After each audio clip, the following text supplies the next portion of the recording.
Total সূরা সংখ্যা হলো 114টি। তৃতীয় নাম্বার সূরা, সূরার নাম হলো সূরা আলে ইমরান। এই সূরা আলে ইমরানের 102 নম্বর আয়াত আপনাদের খেদমতে আমি তেলাওয়াত করেছি। আল্লাহ পাক বলছেন, ইয়া আইয়ুহাল্লাযীনা আমানু, হে বিশ্বাসী বান্দা বান্দীরা, ইত্তাকুল্লাহা হাক্কা তুকাতিহি, তোমরা আমি আল্লাহকে ভয় করার মতো ভয় করো।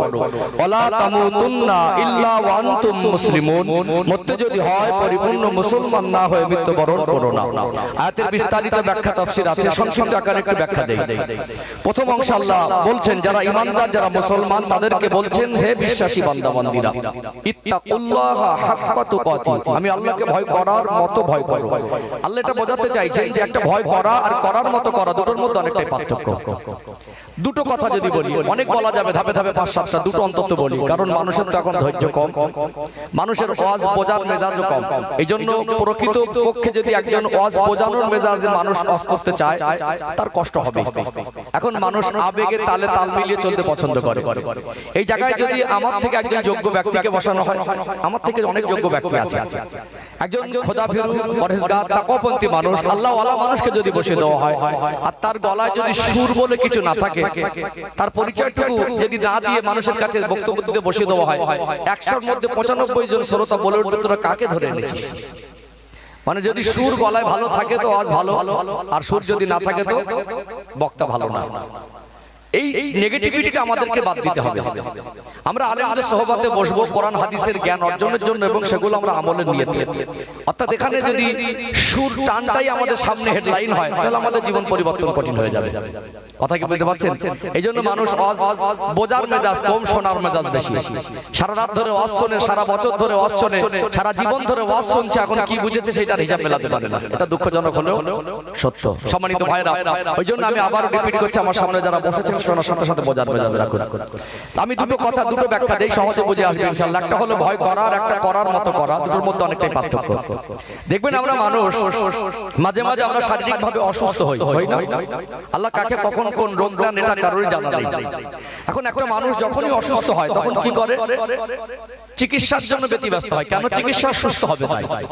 এক সপ্তাহ যদি মাথার যন্ত্রণা না কমে, এক সপ্তাহ যদি পেটের যন্ত্রণা না কমে, জ্বর বা পাতলা পায়খানা না কমে, বা কোনো কঠিন বা জটিল রোগ হয়, শরীরের মধ্যে বড় একটা অসুবিধা বা অস্বস্তি হয়, আমরা কি চুপ করে বসে থাকি? ছুটোছুটি করি কখন ভালো হবো, কখন সুস্থ হবো।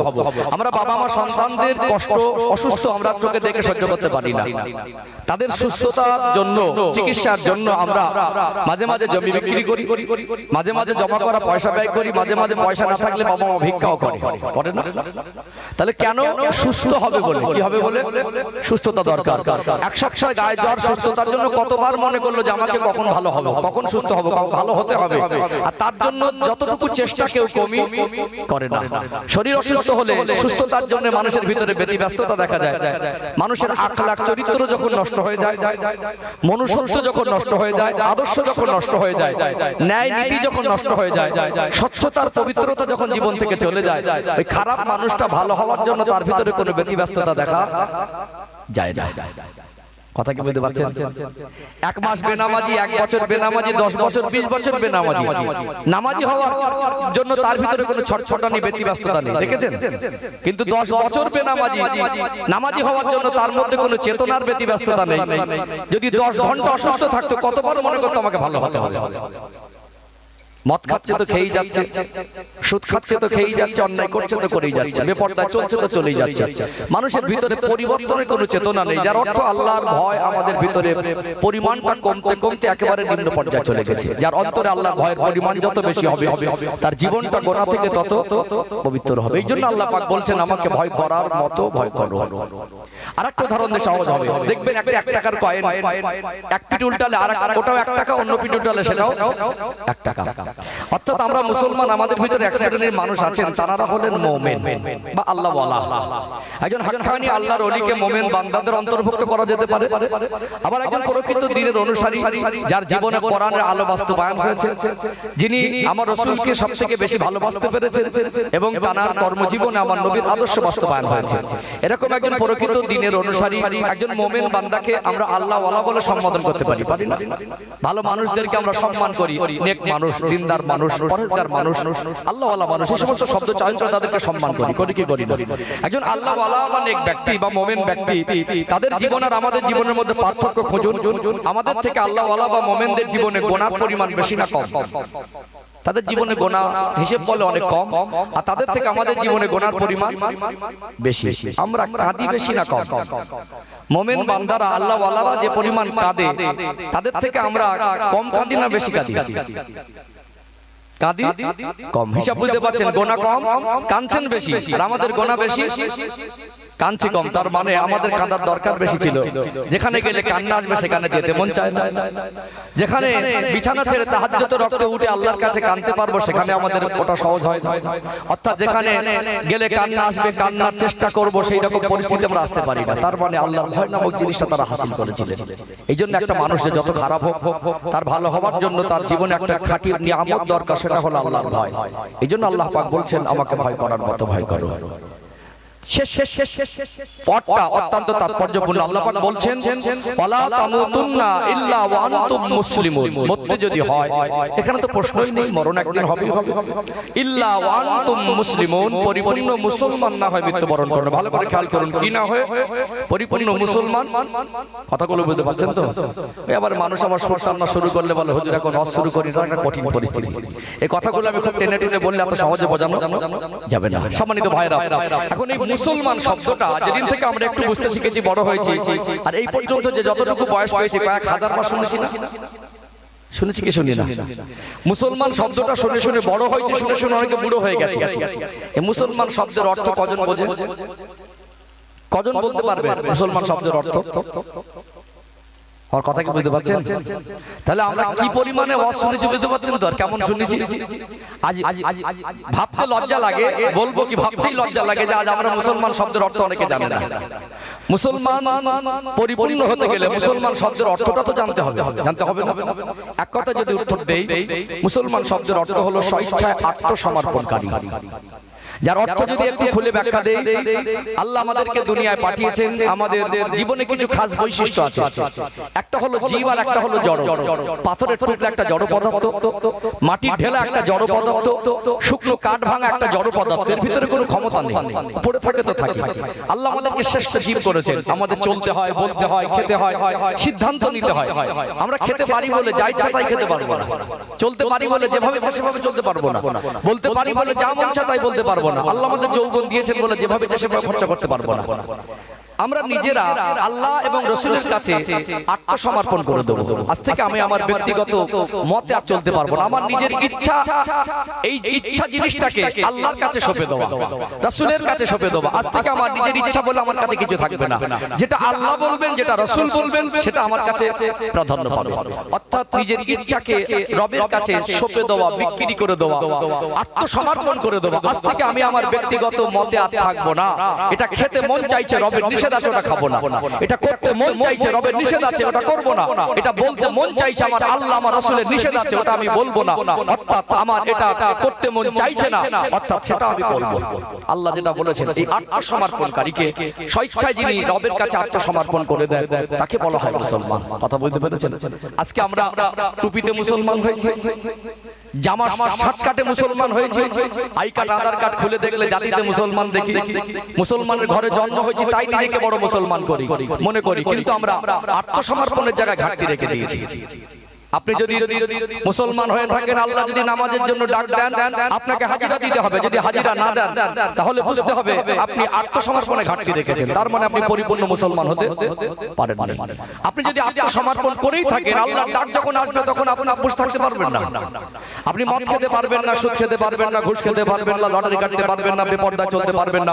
তার মানে আপনি শুধু ছাট কাটে মুখের জোরে নিজের দাবিতে মুসলমান বলে নিজেকে মনে করছেন, কিন্তু আপনার কর্মজীবনকে আপনি মুসলমানের মতো করতে পারেন না। কথা কি বুঝতে পারছেন? আমি গুজরাট থেকে একটা ভালো মাদ্রাসায় পড়াশোনা করেছি, আমার সার্টিফিকেট প্রদান করা হয়েছে ওখান থেকে। আমার মনে হয় আমি বিগত 10 বছরের সার্টিফিকেটটা খুলে দেখিনি, কোথায় আছে এখন আমি ঠিক করে বলতে পারবো না। কারণ এই সার্টিফিকেটটাকে আমি আলেম মনে করি না। আমার চাল চলন, আদর্শ, আখলাক, চরিত্র, আমার কথা, ভাষা, ভঙ্গি, আমার মনুষ্যত্বকে যদি আলেমের মতো করতে না পারি, ওই সার্টিফিকেট দিয়ে আল্লাহর কাছে ছাড় পাওয়া যাবে না। অর্থাৎ এখানে আমি হাদিস পড়েছি, আল্লাহর নবী সাল্লাল্লাহু আলাইহি সাল্লাম বলছেন, আকমালুল ঈমান আহসানুহুম খুলুকা, তোমাদের মধ্যে এই ব্যক্তি প্রকৃত ঈমানদার যার আখলাক চরিত্র ভালো। আমাদের চালচলন, আমাদের ভিতরের আভ্যন্তরীণ চিন্তা চেতনা, আমাদের প্রকৃত যে ভিতরের মনুষ্যত্ব, এটাকে মুসলমান করতে হবে। আল্লাহ এই জন্য বলছেন, ফালা তামুতুন্না ইল্লা ওয়া আনতুম মুসলিমুন, মরতে যদি হয় পরিপূর্ণ মুসলমান না হয়ে মৃত্যুবরণ করো না। তাহলে নিজের ইচ্ছা মতো চলা যাবে না। নিজের ইচ্ছা মতো যদি কেউ চলে, শরীয়তের পরিপন্থী কোনো কাজ যদি কেউ করে, সে দাবি করতে পারে মুসলমান, কিন্তু সে প্রকৃত মুসলমান হতে পারে না। অর্থাৎ এখানে আমাদের জীবনের পরিবর্তন দরকার আছে না নেই? আছে না? পরিবর্তন দরকার আছে। প্রশ্ন তো হতেই পারে, আমরা কেন আমার রবেরটাকে সারা দিয়ে মসজিদে হাজির দিতে পারি না? আমরা মসজিদগুলো এসি লাগিয়েছি, টাইলস লাগিয়েছি, চকচকে ঝকঝকে করেছি, অথচ দিনে 5 বার আমার রব আমায় ডাকছেন, আমার জন্য উপযুক্ত জায়গা সেখানে আমার জন্য তৈরি করা আছে, আমি সেখানে কেন যেতে পারি না? আমরা আমাদের সন্তানদেরকে কেন আদর্শবান সন্তান হিসেবে গড়ে তুলতে পারি না? যাদেরকে নিজে না খেয়ে আমরা তাদের খাওয়াই, নিজে ভালো মন্দ না পড়ে তাদের পড়াই, কত আদর কত মায়া মমতা দিয়ে তাদের লালন পালন করি। সন্তান যখন বাবা অথবা মায়ের সামনে হোঁচট খেয়ে পড়ে যায়, ওই কষ্ট আঘাতটা বাবা মা হৃদয়ে ধাক্কা লাগে। তিলে তিলে বড় করি, তাদের সুখ শান্তির ভাবনা ভেবে নিজের জীবনের সুখ শান্তিগুলো উজাড় করে দেয়। নিজে খেয়ে না খেয়ে তাদের জন্য জায়গা কিনে তাদের জন্য ঘর বাড়ি করে, আমার সন্তান একটু সুখে থাকবে। একটা সময় সেই সন্তান বড় হয়ে অবদ্ধ হয়ে যায়, এমন আচরণ করে, কখনো বাবা মার সঙ্গে এমন খারাপ ব্যবহার, খারাপ কথা বলে, হৃদয়টা চূর্ণ বিচূর্ণ হয়ে যায়, ঝরে চোখে পানি ঝরে। কেন আপনার সন্তানটা আপনার অবাধ্য হয়ে গেল? আজ আমাদের সন্তানগুলো কেন মধ্যে রাস্তার ধারে কুকুরের মতো পড়ে থাকে? তাদের চাল চলনে, কর্মজীবনে, আদর্শিকভাবে আমরা কেন তাদের জীবন ইসলাম জিনিসটা পৌঁছে দিতে পারলাম না? ব্যর্থতা কোথায়? পরিবর্তন কেন হয় না, হবে কোন পন্থায়?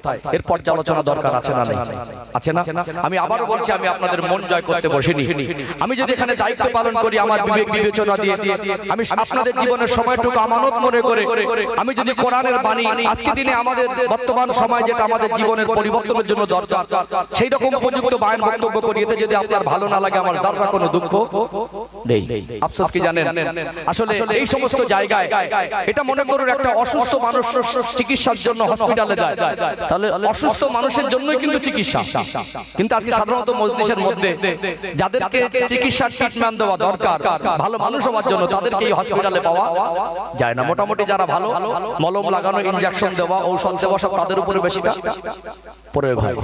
আপনি ফ্রি ফায়ার নিয়ে কথা বলবেন, এদিকে জলসা হয়, ওদিকে রাত 10টা 11টা 12টা সারা রাত ধরে গ্যাং গ্যাং করে এখন ফ্রি ফায়ার চলছে, চলে না? আপনি মদখোরকে নিয়ে কথা বলবেন, আর জলসা হচ্ছে, সে মদ খেয়ে রাস্তা ধারে কুকুরের মতো পড়ে আছে। আপনি গাঁজাখোরকে নিয়ে কথা বলবেন, আজকে সে গাঁজা খেয়ে ঘুরছে, সে আবার ভাবছে আমি গাঁজা খেয়ে জলসা গিয়ে বসবো। কথা বুঝতে পারছেন? তাহলে আমরা যাদেরকে ট্রিটমেন্ট দিয়ে চিকিৎসা করার জন্য এরকম একটা পবিত্র মজলিস করি, কিন্তু আমরা তাদেরকে এরকম হসপিটালে পাওয়া যায় না। তারপরে আমাদের জীবন পরিবর্তন কেন হয় না, হবে কিভাবে? বেশ কয়েকটা আমি তথ্য তুলে ধরবো ইনশাআল্লাহ। সামনে আগত রমাদানুল মুবারক মাস, সময় তো অটোমেটিক অলরেডি আধ ঘন্টা মাইনাস হয়ে গেছে, আমি ওটার আগে আর 1 ঘন্টা বয়ান করব। আমি মাঝে মাঝে বলি, সারা রাত ধরে জলসা শোনানো মানুষকে কষ্ট দেওয়ার প্রয়োজন নেই। একটা ভালো আলেম, যেই যোগ্য হোক, যাকে যোগ্য মনে হয়, তার সোহবতে যদি 10 মিনিট বা 20 মিনিট বসে হয়, সে আমলগুলো দেবে, সেগুলো যদি করতে পারে, তাহলে তার জীবন পরিবর্তন যথেষ্ট হয়ে যাবে। আমরা একটা মানুষের কাছে অসুস্থ মানুষ মনে করুন, 10টা ডক্টরের কাছ থেকে প্রেসক্রিপশনের হালকা করে নিয়ে ঘুরবেন, যদি সেই প্রেসক্রিপশন অনুযায়ী তার চিকিৎসার ঔষধ সেবন করা না হয়, তাকে যে ডক্টর যে ফর্মুলা দেবে সেটা যদি ফলো করা না হয়, প্রেসক্রিপশনের যদি আপনি একটা বড় গার্ড করে নেন, তাতে কি সেই মানুষটা সুস্থ হবে? আমরা মনে করি শুধু প্রেসক্রিপশন দরকার, মনে করি দামি দামি ডাক্তার দরকার, কিন্তু আমরা ডক্টররা যেটা দেয় সেটাকে আমরা ঠিকমতো ব্যবহার যদি না করি, তাহলে পরিবর্তন সম্ভব নয়। একজন আলেমের সোহবতে 2 ঘন্টা বসা অনেক ব্যাপার, বাকি তার আন্দাজে, তার বিবেচনায়, তার ক্যালকুলেশনে, তার অ্যানালাইজে যেটা মনে হবে সমাজকে দেওয়া দরকার, সে উপযুক্ত সময় পরিস্থিতি লক্ষ্য করে তিনি বলবেন। বাকি সাধারণত আমাদের উচিত আমাদের জীবনের প্রাসঙ্গিক পরিস্থিতিতে যখন যেটা প্রয়োজন জানা নেই, কোথাও না গেলে প্রত্যেকটা মহল্লা একজন ইমাম আছে। সাধারণত ইমামরা শরীয়তের জ্ঞান অর্জনকারী হয়, তাদের শরণাপন্ন হওয়া, হুজুর এটা বুঝতে পারছি না বুঝিয়ে দেন, হুজুর এটা জানতে পারছি না জানিয়ে দেন। কখনো কখনো বাৎসরিক ভাবে একটা এরকম মজলিস করলাম, একত্রিত হলাম, এক জায়গায় বসলাম, সেখানে আমরা একজন যোগ্য বিজ্ঞ যাকে মনে হয়, আজকে দিনে তো এখন যোগ্য বিজ্ঞের ব্যাপার না, এখন মানুষ তো মানে নিজের মন মর্জি চলে। কথা বলতে পারছেন না? আজকে এখানে যদি একজন অযোগ্য ব্যক্তিকে বসিয়ে দেন, কি হবে? ফলাফল এর ভারসাম্য নষ্ট হবে, ঐতিহ্য সম্মান নষ্ট হবে। এখন তো আমরা আমাদের মতো করে চালানোর চেষ্টা করি, আমরা শরীয়তের মতো করে চলার চেষ্টা করি না। এই পাশে শুনছিলাম যে খেলা হচ্ছে, চলছে আমাদের মতো। এখন কিছু কিছু মানুষ মনে করছে ফাংশন দিলে গোনা হবে, তাহলে ফাংশনের ডুপ্লিকেটে কি করা যায় তাই করতে হবে। এখন টাকা দিয়ে মহিলা শিল্পী ভাড়া করে গজল দিচ্ছে, দিচ্ছে না? ফাংশনের মজলিস করে ওই স্টেজে ফাংশনের জন্য স্টেজ বানানো হয়েছে, সেখানে হারাম কাজের জন্যই কিন্তু বানানো হয়েছে। অথচ আমরা একটা পবিত্র জায়গা কোরআনের মজলিসকে আমরা হারাম কাজে ব্যবহার করছি। একটু ঘুরিয়ে মানুষ বুঝতে পারছে না কথা, কি বুঝতে পারছেন? এই পবিত্র জায়গায় হারাম কাজের বাইরে হতে, এখন এর ভিতরে হচ্ছে। এখন আমি বলতে গেলে আমি খারাপ কথা, কি রাগ করছেন নাকি? কষ্ট পাচ্ছেন? যাক সম্মানিত ভাইরা, চলুন ধাপে ধাপে আগে বাড়ি। কেন পর্দা নাশিনা হয় না, কেন নামাজ বাস্তবায়ন হয় না, আজকে আল্লাহর হুকুমগুলো আমরা কেন আমাদের জিন্দেগিতে বাস্তবায়ন করতে পারছি না, আমি এক একটা হুকুম নিয়ে একটু ছোট ছোট করে পর্যালোচনা করবো। যদি বিস্তারিত বলি একটা হুকুমের সময় পার হয়ে যাবে। অন্তত যতটুকু আমানত পাই দুটো তিনটে হুকুম একটু পর্যালোচনা করি, যাতে আমাদের জীবনে আমাদের ভিতরে উদ্বুদ্ধ জিনিসটা জাগ্রত হয়। আমরা যাতে নিজেরা নিজেদের ভিতরে চেতনা জাগ্রত করতে পারি না, আমাকে ভালো হতে হবে, আমাকে নাম থেকে বাঁচতে হবে, আমার রব আমাকে যে উদ্দেশ্য করে পাঠিয়েছে আমি সেই উদ্দেশ্যের প্রতি আমি খেয়াল রেখে আমার জীবনটা অতিবাহিত করব। এই চেতনা যাতে আমাদের ভিতরে বৃদ্ধি হয়, আল্লাহর প্রিয় বান্দাদের অন্তর্ভুক্ত হতে পারি, সেই রাস্তার অনুসন্ধান করার জন্য এই পবিত্র কোরআনের মজলিস আল্লাহ আমাদের কবুল করেন, বলেন আল্লাহুম্মা আমিন। সোনার মানিকেরা, নওজোয়ান তরুণেরা, ও সোনার মায়েরা, যুবকেরা, আব্বারা মায়েরা, আল্লাহ পাক পবিত্র কালাম কোরআনুল কারীমে সূরা আলে ইমরানের 102 নম্বর আয়াতের ভিতরে স্পষ্ট করে জানিয়ে দিলেন, ইয়া আইয়ুহাল্লাযীনা আমানু, হে বিশ্বাসী বান্দা বান্দীরা, ইত্তাকুল্লাহা হাক্কা তুকাতি, তোমরা আমি আল্লাহকে ভয় করার মতো ভয় করো, ওয়ালা তামুতুন্না ইল্লা ওয়া আনতুম মুসলিমুন। ওরে আমার বান্দা বান্দী, মরতে যদি হয় পরিপূর্ণ মুসলমান না হয়ে মৃত্যুবরণ করো না। পরিপূর্ণ মুসলমান হতে গেলে আত্মসমর্পণ করে দিতে হবে, মন মর্জি চলা যাবে না। আল্লাহ যেভাবে চলতে বলেছেন, আমাদের রাসূল যেভাবে চলতে বলেছেন, সেগুলো আমাদের পুঙ্খানুপুঙ্খানুরূপে মেনে চলতে হবে। কোনটা হারাম, কোনটা হালাল, কোনটা নেকি, কোনটা গুনাহ, কোনটা করণীয়, কোনটা বর্জনীয়, আমরা ম্যাক্সিমাম প্রত্যেকটা আদেশ নিষেধ সম্পর্কে আমরা সবাই জানি কি জানি না। নামাজ ফরজ সবাই জানে, মদ হারাম সবাই জানে, জুয়া লটারি হারাম সবাই জানে, পর্দা ফরজ সবাই জানে, ধনীদের জন্য হজ যাকাত কুরবানির আদেশ সবাই জানে, রমাদানুল মুবারক মাসে রোজাকে আমার আল্লাহ ফরজ করে দিয়েছেন এটা সবাই জানে। কথা হলো কেন আমল করে না? জানি না সবাই কোনটা করতে হবে আর কোনটা ছাড়তে হবে। একটা কাজ মানুষ করে না, তার দুটা কারণ। এক নাম্বার কারণ হলো মানুষ হয়তো তার ক্ষমতায় কুলায় না, সেই মানুষটা ওই কাজ তার ক্ষমতার বাইরে বা সাধ্যের বাইরে, তাকে যদি বোঝা হিসাবে চাপিয়ে দেওয়া হয় সেটা তার জন্য বাস্তবায়ন করা সহজ হবে না। আর ক্ষমতায় থাকার পরে যদি ওই মানুষটার দ্বারা ওই কাজটা হবে, তারপরে যদি ওই কাজটা না করে, তাহলে বুঝতে হবে এক প্রকার চরম বদমাইশি। এখানে একটু ব্যাখ্যা দেই। একটা কাজ আপনি কাউকে বললেন, যে আপনি বাবা হিসাবে সন্তানকে একটা আদেশ করলেন, তাহলে কেন করবেন? আপনি যে আদেশটা করছেন আপনার একটা হিসাব থাকবে যে এই হুকুমটা আমার ছেলেটা বা মেয়েটা পারবে কিনা, এই হিসাব তো থাকবে নাকি? আর যদি আপনার হিসাবে বলে, বিবেকে বলে, যুক্তিতে বলে, বুদ্ধিতে বলে যে পারবে, তারপরে যদি না করে, এক অবাধ্য অন্য হয় সে বদমাশি করছে। কথা ঠিক না বেটি? ক্লিয়ার করি। মাঝে মাঝে দেখবেন, আমি একটু কাটা কাটা করে কথা বলে অভ্যস্ত, মাঝে মাঝে দেখবেন আমাদের ঘরে ছোট ছোট বাচ্চাগুলো যাদের 10 বছরের নিচে বয়স, একটু বুঝতে শিখে চালাক হয়, খুব জেদ করে। 10 বছরও তখন বয়স না, 5 বছরের পরে আমরা স্কুলে ভর্তি করে দিলাম, ক্লাস 2-3 তে পড়ে, 7-8 বছর বয়স, একটু চালাক চতুর হয়, মাঝে মাঝে খুব জেদ করে। বাড়িতে আব্বার কাছে জেদ ধরছে আমি বাজারে যাব, শুনেছে আব্বা বাজারে যাচ্ছে, অতিরিক্ত জেদ করছে। মা অতিষ্ঠ হয়ে গিয়ে বলছে আপনি কেমন বাবা, বাচ্চাটাকে নিয়ে গেলে কি হয়? ঠিক আছে সাজিয়ে দাও। অনেক সময় আমরা জেদ পূরণ করার জন্য সাথে করে নেই। এখন বাজারে গিয়ে ভদ্রলোক 25 কিলো একটা চালের বস্তা কিনলো, সাংসারিক মানুষ, চাল নেই, কিনতে হবে। এখন এই 25 কিলো চালের বস্তা 8 বছরের বাচ্চাকে যদি মাথায় চাপিয়ে দিয়ে বলে হয় যে খুব জেদ করছিল আমার সঙ্গে আসার জন্য, এখন এই চাল তো আমি কিনেছি, আমাদেরই চাল তোমাকে বাড়ি নিয়ে যেতে হবে, আনতে পারবে? ও যে আনতে পারবে না তার যুক্তি আছে। কি আছে? যুক্তি আছে? হিসাব কি বলে? ওর 8 বছর বয়স, এখন এই 25 কিলো বোঝা বহন করার মতো পর্যাপ্ত শক্তি ও শরীরে নেই। ওটা চাপিয়ে দিলে বোঝা হয়ে যাবে, হিসাব বলবে ওটা পারবে না। কিন্তু 5 কিলো সবজি বাজার করলেন, 3 কিলো আলু আর 2 কিলো সবজি বাড়িতে আনলে রান্না হবে, তারপরে খাওয়া হবে। আব্বা ব্যবসায়ী মানুষ, মনে করুন আপনাদের আশপাশ কোথাও ট্রেন লাইন আছে, সেখান থেকে পাশেই মনে কোনো স্টেশন, চাম্পাটি নাকি ঘটিয়ারি শরীফ, একদম পাশে ঘটিয়ারি শরীফ স্টেশন। ব্যবসায়ী মানুষ, তাকে যা যাবে, ট্রেন তো টাইমে চলে। এখন 20 বছরের ছেলে, আমাদের সন্তানগুলো চালাক চতুর বেশি না কম? একদম সুস্থ সবল চালাক চতুর 20 বছরের ছেলে।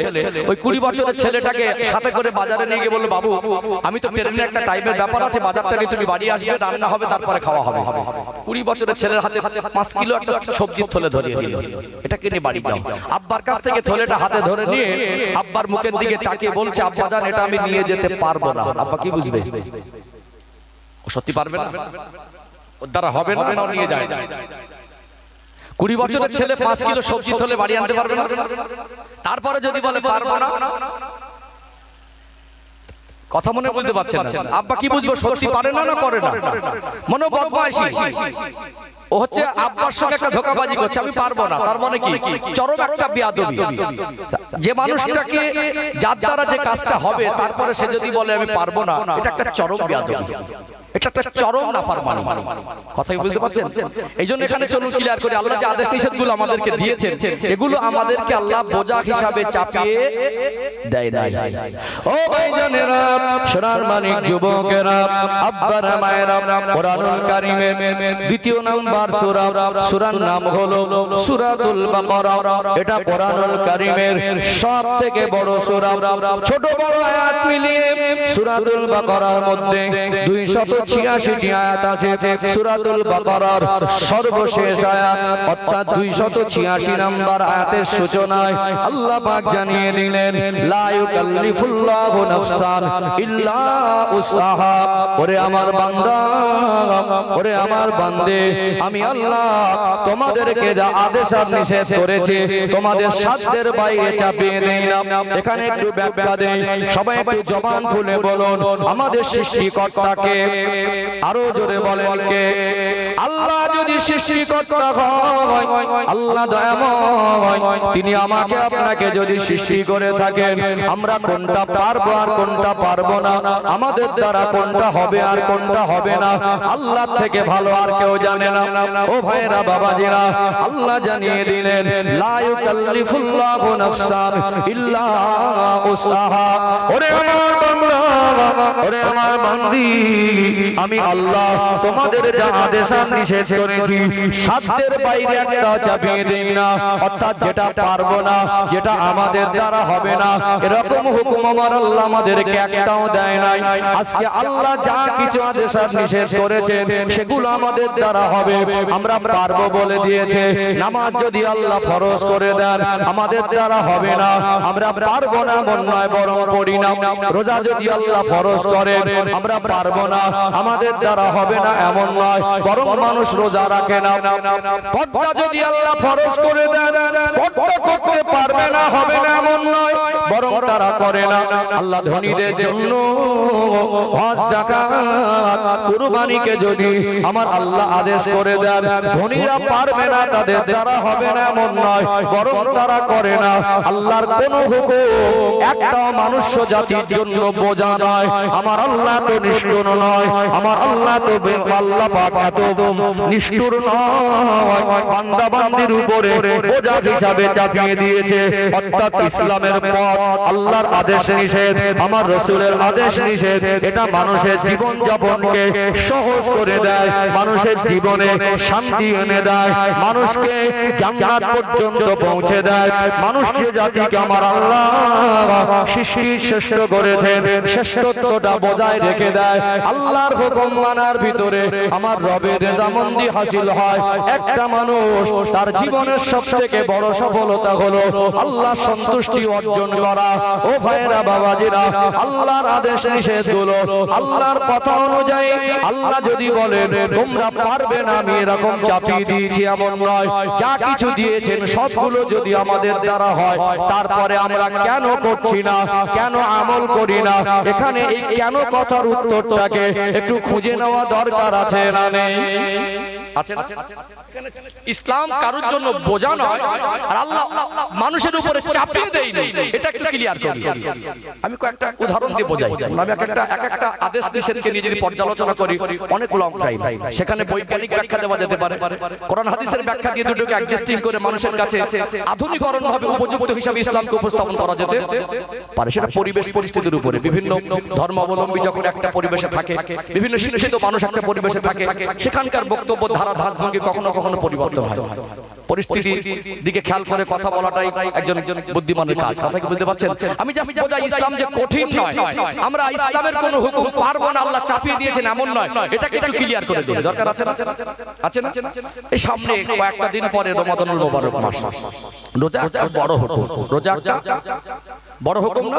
অনেকে অন্য ধর্মাবলম্বী একটা কমেন্ট করতে পারে, মন্তব্য করতে পারে যে কেমন একটা ইসলামের হুকুম, যে হুকুমটা আজকে দিনে মানুষের উপরে কত কষ্ট দেওয়া হচ্ছে, এরকম একটা মন্তব্য করতে পারে না? যে সারা দিন মানুষ পানি পর্যন্ত খেতে পারবে না, কেমন হুকুম? এটা মানুষ বলে কি বলে না? অনেকে মন্তব্য করে। আমি বলবো রোজাকে নিয়ে যদি ব্যাখ্যা করা যায়, যেহেতু 12 মাসের মধ্যে শ্রেষ্ঠ মাস, ক্ষমার মাস, রহমতের মাস, নাজাতের মাস, মাগফিরাতের মাস, মুত্তাকি হওয়ার মাস, ক্ষমা প্রাপ্তির মাস, অর্থাৎ এই মাসের বর্ণনা কয়েক ঘন্টা ধরে সারা রাত ধরে শেষ করা সম্ভব নয়। আমি এতটুকু বলবো, রোজাটা আল্লাহ বান্দা বান্দির জন্য বোঝা হিসাবে চাপিয়ে দেয় নাই। কেন ক্লিয়ার করি? আল্লাহ এত নিষ্ঠুর নয় যে একটা নিষ্পাপ ছোট নাবালেগ নাবালিকা বাচ্চার উপর রোজা ফরজ করেছে, করে নাই। সাবালক সাবালিকাদের জন্য রোজা ফরজ। দ্বিতীয়ত, আল্লাহ এত নিষ্ঠুর নয় যে একটা অসুস্থ মানুষ যার শারীরিক অবস্থা অত্যন্ত দুর্বল এবং অত্যন্ত অসুস্থ, তার উপর আল্লাহ রোজা ফরজ করে দেয় নাই। মাসালা জেনে নেবেন। বিশেষ করে যারা মুসাফির হালাতে থাকে, মুসাফির বোঝেন তো, এভারেজ 78 কিলোমিটার ওভার হলে, এরকম একটা এভারেজ সামথিং 78 কিলোমিটার যদি ওভার হয়, সেখানে তার উপরে মুসাফিরের হালাত হুকুম এসে যায়, তার উপরে নামাজ কসর হয়ে যায়। কি হয়ে যায়? জোহরের নামাজ 4 রাকাত ফরজ নামাজ আপনাকে 2 রাকাতই পড়তে হবে, আসরের 4 রাকাত ফরজ নামাজ আপনাকে 2 রাকাতই পড়তে হবে, এবং সুন্নাত নফলটা আপনার ইখতিয়ারের উপরে। আল্লাহ সহজ করে দিয়েছে। সফরটা মানুষের জন্য একটা কষ্টদায়ক ব্যাপার। মনে করুন আপনি চিকিৎসার জন্য বা কোনো জরুরি কাজে রমাদানুল মুবারক মাসে আপনি যাচ্ছেন ব্যাঙ্গালোরে বা ভিন্ন কোনো রাজ্যে, ট্রেনে বা লোকাল বাসে বা অনেক লং সফরে এক একটা গাড়ি পাল্টাপাল্টি করতে হয়। ওই পরিস্থিতিতে আপনার উপরে ওই মুহূর্তে রোজাটা ফরজ নয়। যদি আপনার পরিবেশ পরিস্থিতি মনে হয় রাখতে পারবো তো আলহামদুলিল্লাহ, আর যদি মনে হয় না আমার এখন এই পরিস্থিতিতে রোজা রাখা খুব কঠিন হচ্ছে, আপনি ওই সময় ছেড়ে দেন, রোজার পরবর্তী মাসে আপনি কাজা তুলে দিতে পারবেন। কথা কি বুঝতে পারছেন? তাহলে মুসাফির হালাতে একটা লং সফরে বেরিয়েছে এরকম মানুষের উপরে আল্লাহ রোজা ওই মুহূর্তে চাপিয়ে দেয় নাই। ছোট নিষ্পাপ বাচ্চা, যে বাচ্চাটা একেবারে ছোট, তার উপরে রোজা ফরজ নয়। এবং ভালো করে দেখবেন, যারা আজকে অতিরিক্ত অসুস্থ, তার উপর আল্লাহ রোজা ফরজ করে দেয় নাই। সুস্থ সবল মানুষের জন্য আল্লাহ রোজাকে ফরজ করে দিয়েছেন। সূরাতুল বাকারা 183 নম্বর আয়াতে আল্লাহ পাক বলছেন, ইয়া আইয়ুহাল্লাযীনা আমানু কুতিবা আলাইকুমুস সিয়াম কামা কুতিবা আলাল লাযীনা মিন ক্বাবলিকুম লাআল্লাকুম তাত্তাকুন। হে বিশ্বাসী বান্দা বান্দিরা, আমি আল্লাহ আপনাদেরকে রমাদানের রোজাকে আপনাদের উপরে ফরজ করে দিয়েছি, কামা কুতিবা আলাল লাযীনা মিন ক্বাবলিকুম, যেমন তোমাদের পূর্ববর্তীদের উপরে ফরজ করা হয়েছিল। তার মানে রোজা প্রত্যেকটা নবীর উম্মতের জন্য ছিল। আল্লাহ শ্রেষ্ঠ নবীর উম্মতের জন্য রোজা দিয়েছেন, লাআল্লাকুম তাত্তাকুন, যাতে তোমরা মুত্তাকি হতে পারো। অর্থাৎ এই শব্দটা মুত্তাকি হওয়ার অপশনগুলো এতে বার করলে আমার ভিন্ন কোনো রোজার মাসের বিষয়ে আমার বিশেষ একটা বক্তব্য আছে, যে মুত্তাকি হওয়ার যে আল্লাহ অপশনগুলো রোজার মাসে দিয়েছে, 5টা অপশন আমি বার করে দিয়েছি। অর্থাৎ আজকে ইসলাম সহজ বা কঠিনটা বোঝাচ্ছি, তবে একটু ক্লিয়ার করে দেই। অর্থাৎ সম্মানিত ভাইরা, আল্লাহ পাক বলছেন মুত্তাকি যাতে তোমরা হতে পারো। অর্থাৎ রোজার মাসে আল্লাহ রোজাকে ফরজ করে দিয়েছেন না দিয়েছেন না? কেন ফরজ করে দিয়েছেন? এটা আমাদের কল্যাণের জন্য। এর ভিতরে এমন কিছু গুরুত্বপূর্ণ শিক্ষা আছে যেগুলো মানুষ জাতির জীবনে অত্যন্ত প্রয়োজন, এবং মানুষকে সুস্থ থাকতে গেলে রোজাটা তার জীবনে প্রয়োজন আছে। ইসলামের প্রত্যেকটা আদেশ মানুষ জাতির কল্যাণের জন্য, প্রত্যেকটা নিষেধ মানুষ জাতির কল্যাণের জন্য আল্লাহ করেছেন। বলুন সুবহানাল্লাহ। আজকে তারপরে দেখা যায় যে কিছু সংখ্যক মানুষ আমাদের মধ্যেই তারা ইদানিং করে খুব একটা রোজার প্রতি আগ্রহী না। ভদ্রলোকের মতো সামনে ঘুরে বেড়ালে ইচ্ছাকৃত রোজা রাখে না, আছে না নাই? কি বিভিন্ন টাল বাহানা দেয়, বিভিন্ন বাহানাবাজি করে। গ্যাস সহ্য করতে পারি না, ক্ষুধার জ্বালা সহ্য হয় না। আবার কিছু কিছু বাবা মা ইসলাম ধর্মের প্রতি তাদের শিক্ষার অভাব, আল্লাহর প্রতি রসুলের প্রতি ভালোবাসার অভাব, এবং তারা আখিরাতের চিন্তা থেকে অনেকটা পিছে সরে এসেছে, যার কারণে তার সন্তানরা কখনো কখনো বলেন আব্বা বা মা আমি রোজা রাখবো, আমাকে সেদিতে ওঠাবেন।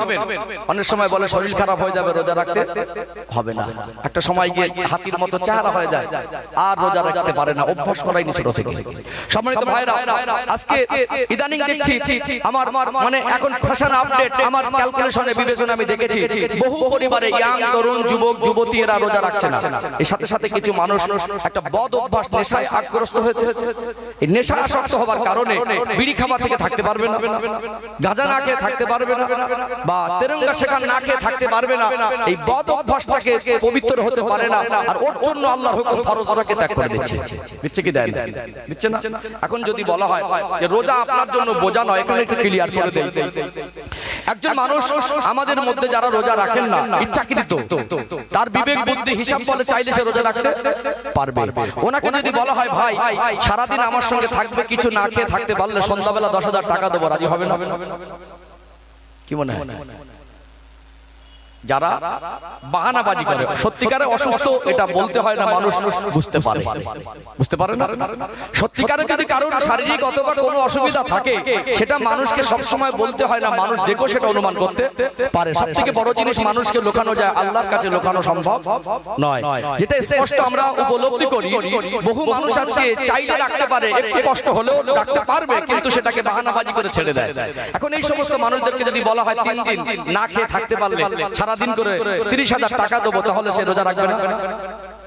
তখন বলবে 1 মাস হলে 3 লাখ। তখন বললে 1 মাস কেন, 12 মাস হলে 1 মাস কেন, 12 মাস হলে ভালো হতো। কিন্তু আল্লাহ যখন তার ভালোর জন্য বলে, কল্যাণের জন্য বলে, তখন সে মানুষটা বলে আমি রোজা রাখতে পারি না। ওই 20 বছরের চালাক চতুর ছেলের উদাহরণ দিয়েছিলাম, মনে আছে? তাহলে ইসলাম কি আমাদের জন্য কঠিন? ইসলাম কি আমাদের জন্য কঠিন? আমাদের জন্য কঠিন নয়, বরং আমরা চাইলে সেগুলোকে রাখতে পারি। কথা ঠিক না বেঠিক? ও ভাইজানেরা, সোনার মানিক যুবকেরা, আব্বারা মায়েরা, আল্লাহ পাক রমাদানুল মুবারক মাসকে বান্দা বান্দির জন্য রহমতের মাস করে দিয়েছেন, নিয়ামতের মাস করে দিয়েছেন। আপনারা যদি একটু গভীরভাবে বোঝার চেষ্টা করেন, আজকে যদি তত্ত্ব দেওয়া হয় অবাক হয়ে যাবেন। আল্লাহর প্রত্যেকটা আদেশ, আল্লাহর প্রত্যেকটা নিষেধ বান্দা বান্দির কল্যাণের জন্য।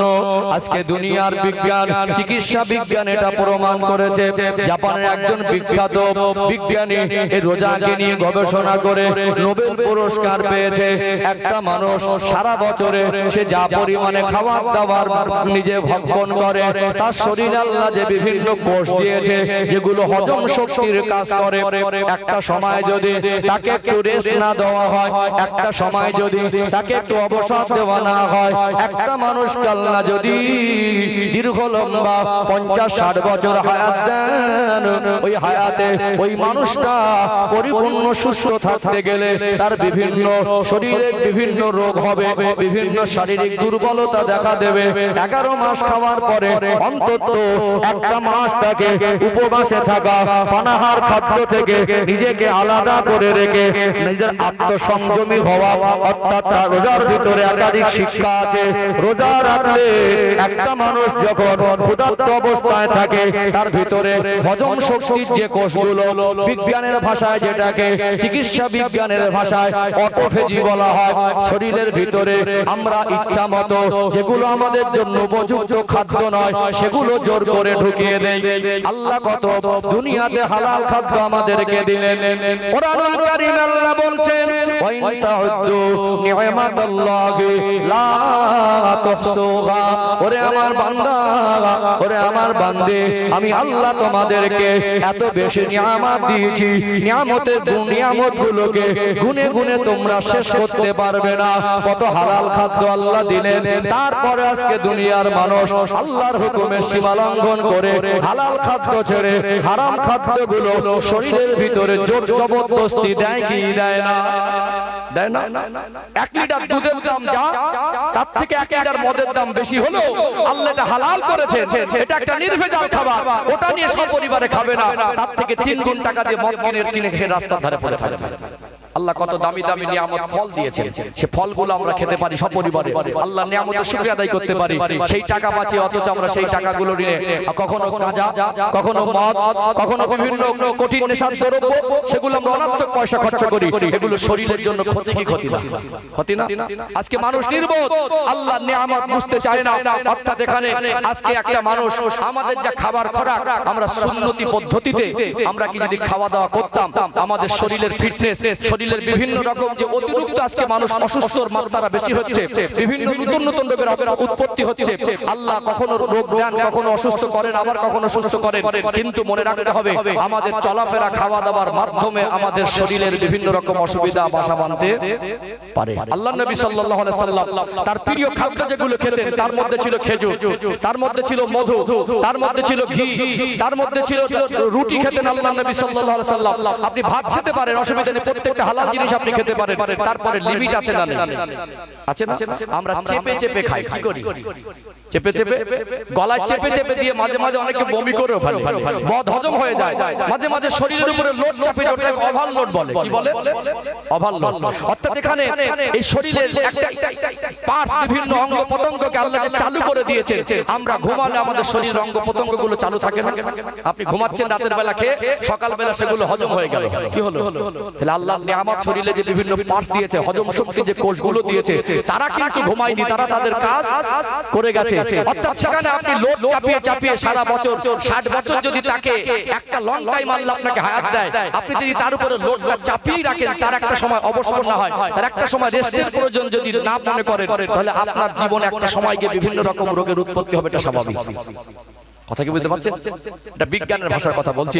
আজকে একটা মানুষ যখন সারাদিন 12 ঘন্টা 13 ঘন্টা না খেয়ে, কিছুই না খেয়ে থাকবে, বিভিন্ন হজম শক্তি যে কোষগুলো আল্লাহ দিয়েছে, এগুলো যখন হজম করার মতো তার কাছে কিছু না পাবে, তখন তার ভিতরে বিভিন্ন ব্যাকটেরিয়া, আবর্জনা যেগুলোকে তার উপযোগী না, সেগুলোকে সে নিজে নিজে খেয়ে ফেলে, নিজে নিজে অটোফেজি অর্থাৎ পরিষ্কার করে এবং নিজে শক্তি সঞ্চয় করে। রোজা রাখার মাধ্যমে মানুষের শারীরিক শক্তি বৃদ্ধি হয়, বলুন সুবহানাল্লাহ। হজম শক্তি বেড়ে যায়। আপনি একটা মোটরসাইকেল বা 4 চাকা গাড়ি কিনলেন, একটানা লং কত ঘন্টা চালাতে পারে? আমরা ঘরে যে মানে ওয়াটার পাম্প পানি তুলি, মোটরগুলো, আমরা যেগুলো ছোট মেশিন দিয়ে পানি তুলি, একটানা কত ঘন্টা চালাতে পারবে? একটা সময় আপনার মনে হবে একটু রেস্ট দেওয়া দরকার, দরকার না? তাহলে আমরা যদি বিজ্ঞানের ভাষায় যদি আমাদের বিবেক বিবেচনাতে যদি ভাবি, রোজা রাখার ভিতরে আমাদের উপকারিতা আছে না? আছে না? অর্থাৎ তারপরে মানুষ বিপদে পড়ে 50 বছরের জমা করা টাকা 5 দিনে ঠাঁই পায় না, সেখানে খরচা করে দেবে। আল্লাহ তাকে সুস্থ থাকার জন্য, আল্লাহ তাকে প্রকৃত মানুষ হওয়ার জন্য, জান্নাতের হকদার হওয়ার জন্য আল্লাহ যা কিছু আদেশ করেছেন, যখন তার জন্য বলা হয়, সে বলে আমি পারবো না। এটা একদম নিখুঁত মিথ্যাবাদী। আল্লাহর হুকুম কারোর জন্য বোঝা নয়, বরং এই মানুষটা আল্লাহর সঙ্গে নাফরমানি করে, আল্লাহর সঙ্গে ধোঁকাবাজি করে, এটা অত্যন্ত জঘন্যতম একটা কাজ। কথা কি বুঝতে পারছেন? আমি রোজার ফজিলতে ব্যাখ্যায় গেলে অনেকটা লং টাইম যাবে। আমি বোঝাতে চাইছিলাম আল্লাহর হুকুম আমাদের জন্য বোঝা নয়, আমরা অপারক কেউ নয়। ও ভাইজানেরা, সোনার মানিক যুবকেরা, আব্বার মায়েরা, আল্লাহ রহমতের মাস দিবেন, এই রমাদানুল মুবারক মাস, হাতে গোনা কয়েকটা দিন বাকি। একটা মানুষ যখন ক্ষুধার্ত অবস্থায় থাকে, ওই মানুষটাকে আমার আল্লাহ তার উপরে রহমত বরকত বর্ষণ করে দেয়। ওই মানুষটা যখন ক্ষুধার্ত অবস্থায় থাকে, ওর ক্ষুধাকে মনে করিয়ে দেয় তুমি রোজাদার। ক্ষুধায় থাকা অবস্থা একটা ধনী মানুষ আল্লাহ তাকে নিয়ামত দিয়েছেন, ইচ্ছা মতো মন মর্জি ভোগ বিলাসে জীবন অতিবাহিত করে। তার বাড়ির পাশে কত গরিব মানুষ, তার আত্মীয় স্বজনের মধ্যে কত গরিব মানুষ, তার গ্রাম এলাকায় কত অসহায়, কত অনাথ, কত এতিম মানুষ আছে। একবেলা হয়তো খায় আর একবেলা অনাহারে যায়। রাস্তায় কত ভারসাম্যহীন মানুষ, তাদের মেন্টালিটি সমস্যার কারণে ঘর বাড়ি ছেড়ে দিয়ে, বিবি বাচ্চা পরিবার ছেড়ে দিয়ে নিজের পোশাকের যত্ন বোঝে না, শরীরের যত্ন বোঝে না, রাস্তায় অনাহারে দিন রাত কাটায়। একটা মানুষ যখন ক্ষুধার্ত থাকবে, আপনি ধনী মানুষ, আল্লাহ আপনাকে অর্থ দিয়েছেন, আল্লাহ আপনাকে সম্পদ দিয়েছেন, এটা আল্লাহর অফুরন্ত দয়া আপনার প্রতি। এর উপরে গরিব অসহায়ের হক আছে না নেই? একজন মানুষ যখন রোজা রাখবে, ক্ষুধা জ্বালা যন্ত্রণা সম্পর্কে তার ভিতরে চেতনা বৃদ্ধি হবে। আহারে ক্ষুধায় যে আমি আজকে আছি, ক্ষুধার যে জ্বালা এটা আমি বুঝছি, না জানি আমার ঘরের চতুর্পাশে, আমাদের আশপাশে, আমাদের এলাকায় এমন কত মানুষ ক্ষুধার্ত থাকে। তাহলে তার অর্থ দ্বারা, তার অর্থের উপরে কিছু গরিব এতিম অসহায় অনাথ, কিছু মানুষ যারা রাস্তায় মানসিক ভারসাম্যহীন মানুষ ঘুরে বেড়ায়, তাদেরকে খাবার দেওয়াটা তার জন্য আল্লাহ শিক্ষণীয় করে দেন। ও ভাইয়েরা, বাবাজিরা, একটা মানুষকে প্রকৃত মনুষ্যত্ব শিক্ষা রোজার মাধ্যমে আল্লাহ দিয়ে থাকেন কি থাকেন না? দিয়ে থাকেন না? দুনিয়া আমরা মানুষ, কখনো আমরা রেগে যাই, কখনো রেগে গিয়ে মানুষের একটা বদ অভ্যাস হলো, হঠাৎ করে অশ্লীল ভাষা প্রয়োগ করে, গালাগালি করে। বলুন, একটা মানুষ, যতগুলো মানুষ আমরা এখানে এসেছে, যদি নামাজ পড়তে যায়, জুমার দিনে মসজিদে গেলেন, এখন আপনার পাশে যদি একটা মানুষ একটা খারাপ কাজও করে বসে, আপনি বাইরে যে অ্যাকশনটা নিতেন, অন্তত মসজিদের ভিতরে ওই অ্যাকশনটা নেওয়া যায় না। অনেক মানুষকে মাঝে মাঝে বলতে শুনবেন, মসজিদ বলে তোকে এখানে কিছু বললাম না, বলে না? মসজিদ বলে তোকে এখানে কিছু বললাম। মসজিদে থাকলে তার মনের মধ্যে খেয়ালটুকু থাকে আমি আল্লাহর ঘরে আছি, তার ভিতরে এই চেতনাটুকু বজায় থাকে। আপনি নামাজে দাঁড়িয়েছেন, আপনি নামাজের নিয়ত করেছেন, আপনার কানে যদি আপনার বিরুদ্ধে কেউ কোনো কথা বলে, আপনার কানে যদি দুনিয়াবি কোনো খারাপ আওয়াজ আসে, আপনাকে যদি কেউ ডাকে, ডাক দেয়, বা আপনার নামে কেউ সমালোচনা করে, আপনি কি নামাজ পড়তে পড়তে কথা বলতে পারবেন? যতক্ষণ নামাজে থাকে, ওই মানুষটা নামাজের মধ্যে দুনিয়াবি যদি কোনো কথাবার্তা বলে ফেলে, নামাজটা বাতিল হয়ে যাবে। নামাজে থাকলে নামাজি মনে করে আমি তো নামাজের মধ্যে রয়েছি, কানে আওয়াজ আসলেও, রাগ হলেও তার কোনো রিয়াকশন করা যায় না। একটা মানুষ যখন ক্ষুধার্ত অবস্থায় থাকবে, ওর ক্ষুধাকে মনে করিয়ে দেবে তুমি রোজাদার। রোজাদার হিসাবে দুনিয়ার মানুষের গীবত করতে পারবেন না, গীবত একটা চরম গুনাহ। রোজাদার হিসাবে মিথ্যা বলতে পারবেন না। 11 মাস অসৎ সঙ্গ দোষে পড়ে, শয়তানের ধোঁকায় পড়ে, দুনিয়ার বিভিন্ন নোংরা পরিবেশে মিশে মানুষের পিছনে সমালোচনায় অভ্যস্ত হয়ে গেছেন। এটা রহমতের মাস, যে মাসে আল্লাহ দয়াময় শয়তান ইবলিশকে শিকল দিয়ে বেঁধে দেয়। রহমতের মাস, রোজার মাসে আল্লাহ জাহান্নামের দরজাগুলো বন্ধ করে দেন, জান্নাতের দরজা উন্মুক্ত করে দেন। অর্থাৎ 11 মাস যে শয়তানের ধোঁকায় পড়ে, অসৎ সঙ্গ দোষে পড়ে, নোংরা পরিবেশে মিশে আপনার জীবনে গীবতের মতো একটা বদ অভ্যাস হয়ে গেছে, যেখানে আপনি যখন রোজায় থাকবেন, আপনার খোদা আপনাকে মনে করিয়ে দেবে আপনি রোজাদার। নামাজি যেমন নামাজে থেকে মনে করে আমি নামাজ পড়ছি, নামাজ থাকা, নামাজের মধ্যে থাকা অবস্থায় দুনিয়াবি কথা যেমন বলে না। একজন প্রকৃত রোজাদার যিনি হবেন, হয়তো আমার আল্লাহ তাকে দুনিয়ার হালাল ব্যবসা, দুনিয়ার হালাল কথাবার্তা বলাটা তার জন্য জায়েজ করে দিয়েছেন, কিন্তু আমার আল্লাহ তাকে মিথ্যা বলা, আমার আল্লাহ তাকে গীবত করা, পরচর্চা করা, পরনিন্দ করা, গালাগালি করাটা, এটা রোজার মাসের বাইরেও হারাম। আর রোজার মাসের মধ্যে করা তো একটা জঘন্যতম পাপ। বরং রোজার মাসে তার ক্ষুধা তাকে মনে করিয়ে দেয় তুমি রোজাদার। 11 মাস তুমি অসৎ সঙ্গ দোষে পড়ে এই সমস্ত চরম অন্যায়ের গুনাহগুলো করেছো এগুলো আল্লাহর কাছে অপছন্দের, এগুলো প্রত্যেকটা হিসাব দিতে হবে। এই মাস তুমি একটা মাস প্র্যাকটিস করো, একটা মাস অভ্যস্ত হও, তুমি মুত্তাকি যাতে হতে পারো। লাআল্লাকুম তাত্তাকুন, আমার আল্লাহর জন্য রোজা দিয়েছেন। একটা মাস রোজাদার যদি সত্যিকারে আল্লাহর জন্য রোজা রাখে, ওই রোজাদারের মুখ থেকে কি মিথ্যা কথা বেরোতে পারে, গীবত বেরোতে পারে, পরচর্চা বেরোতে পারে, গালাগালি বেরোতে পারে। অর্থাৎ রোজা রাখার মাধ্যম দিয়ে আল্লাহর বান্দা বান্দীগুলো আল্লাহর নৈকট্য অর্জন করাটা আমার আল্লাহ তাদের জন্য সহজ করে দিয়েছেন। বলুন সুবহানাল্লাহ। ব্যাখ্যা দিলে অনেক কথা কি বুঝতে পারছেন?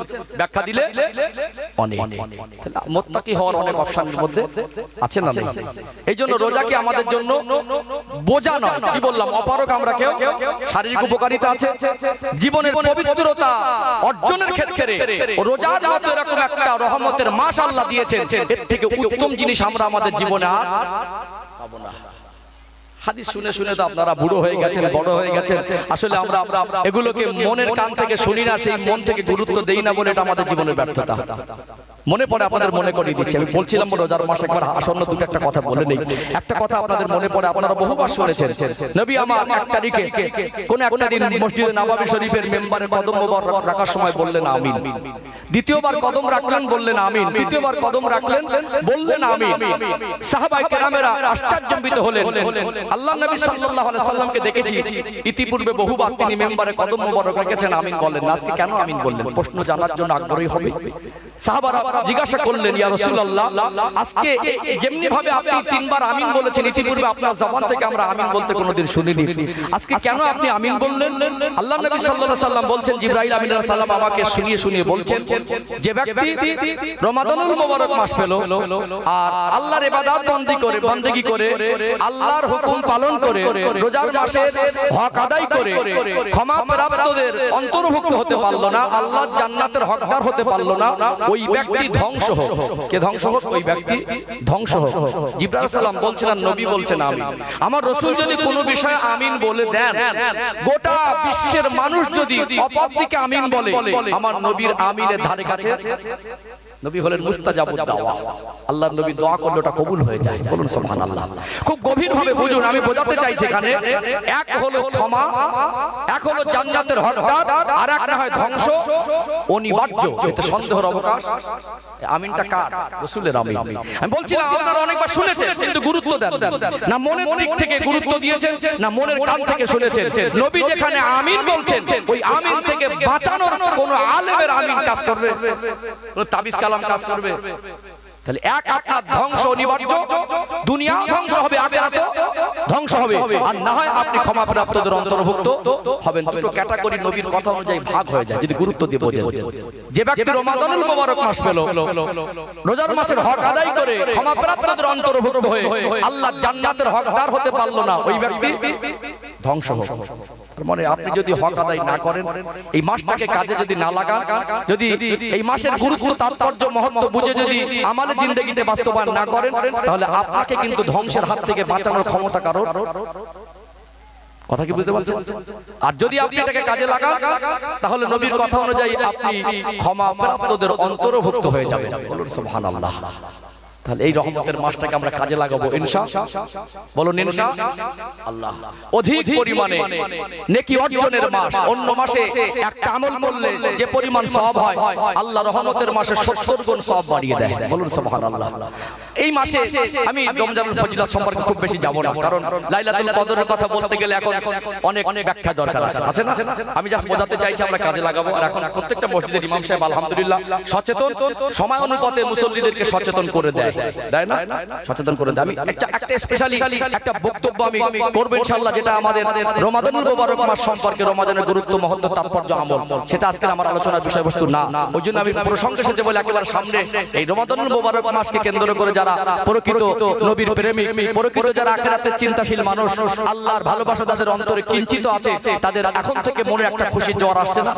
বারবার এই রোজার কথা বলছি, রমাদানুল মুবারক মাসের শব্দগুলো জবানে আসছে, মনটা যেন একটা উতালা হয়ে টেনে টেনে অনেকটা চলে আসছেন, বারবার মনে করছিলাম আজকে লাইনে যাবো না, অনেকটাই বেরিয়ে এসেছি। যাক আলহামদুলিল্লাহ, আমরা রোজার মাসের হক আদায় করার চেষ্টা করবো। আল্লাহ তৌফিক দান করেন, বলেন আল্লাহুম্মা আমিন। চলুন আমি পর্দার কথাটা, নামাজের কথাটা একটু ব্যাখ্যা দেই। কেন পর্দা বাস্তবায়ন হয় না আর কেন নামাজই বাড়ছে না, এই দুটো কথার উত্তর ক্লিয়ার করে দিয়ে সমাপ্ত করবো ইনশাআল্লাহ। আল্লাহ একটু তাকবীর দেন তো, নারে তাকবীর। ছোটখাটো পরিবেশ ভালো আলহামদুলিল্লাহ, আপনাদের পরিকাঠামো সুন্দর করে সাজিয়েছেন, আল্লাহ কবুল করেন, বলেন আল্লাহুম্মা আমিন। আরেকটু প্রাণ ভরে আওয়াজ দেন, নারে তাকবীর। এটা বনমালীপুর মিস্ত্রিপাড়া গ্রামবাসী বৃন্দ, এ মাহফিলের কমিটির সাহেবানগণ, নারে তাকবীর। সিলসিলায়ে হক মুজাদ্দিদে জামান হিজবুল্লাহ, নারে তাকবীর। একটু মহব্বতে দরুদ শরীফ না পড়লে মজলিসের হক আদায় হয় না, রহমত বর্ষণ হয় না। মিডিলে একটু দরুদ শরীফ পড়ে নেই, আমি দুটো ব্যাখ্যা সংক্ষেপে দেব। নামাজি কেন বাড়ে না, আমরা কিভাবে নামাজি হব, এর সমাধান খুঁজে নেব ইনশাআল্লাহ। আল্লাহ যদি সময় পর্দার কথাটা বলবো। একটু মহব্বতে দরুদ শরীফ, আল্লাহুম্মা সাল্লি আলা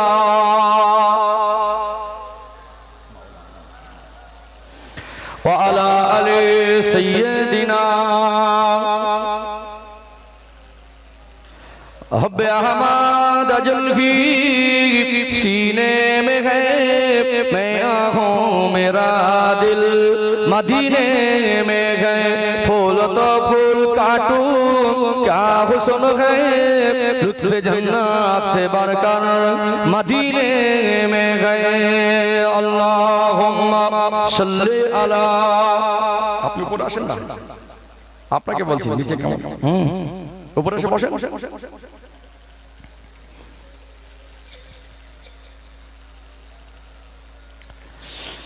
একটু জেগে করে লা ইলাহা ইল্লাল্লাহ, লা ইলাহা ইল্লাল্লাহ, লা ইলাহা ইল্লাল্লাহ মুহাম্মাদুর রাসূলুল্লাহ।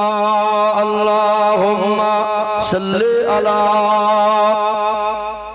সাইয়্যিদিনা মাওলানা মুহাম্মদ ওয়া আলা আলি সাইয়্যিদিনা। ও ভাই জানেরা, সোনার মানিক যুবকেরা, আব্বারা মায়েরা, আবার মনে করিয়ে দেই, আজকে খুতবার ভিতরে আমি তেলাওয়াত করেছিলাম আল্লাহ দয়াময় সূরা আলে ইমরানের 102 নম্বর আয়াতের ভিতরে স্পষ্ট করে জানিয়ে দিলেন, ইয়া আইয়ুহাল্লাযীনা আমানু, হে বিশ্বাসী বান্দা বান্দেরা, ইত্তাকুল্লাহা হাক্কা তুকাতি, তোমরা আমি আল্লাহকে ভয় করার মতো ভয় করো। ওয়ালা তামুতুন্না ইল্লা ওয়া আনতুম মুসলিমুন। ওরে আমার বান্দা বান্দী, মরতে যদি হয় পরিপূর্ণ মুসলমান না হয়ে মৃত্যুবরণ করো না। পরিপূর্ণ মুসলমান হতে গেলে আল্লাহ এবং রাসূলের কথা মতো চলতে হবে, কি হবে না। আজকে আমাদের প্রত্যেককে নামাজি হতে হবে। আজ আমরা এত জলসা দেই, এত ওয়াজ নসিহত হচ্ছে, নামাজি কেন বাড়ে না? আজকে আমরা কেন আল্লাহর ডাকে সাড়া দিয়ে নামাজের জন্য প্রস্তুত হতে পারি না? এখানে একটু ব্যাখ্যার দরকার আছে না নেই?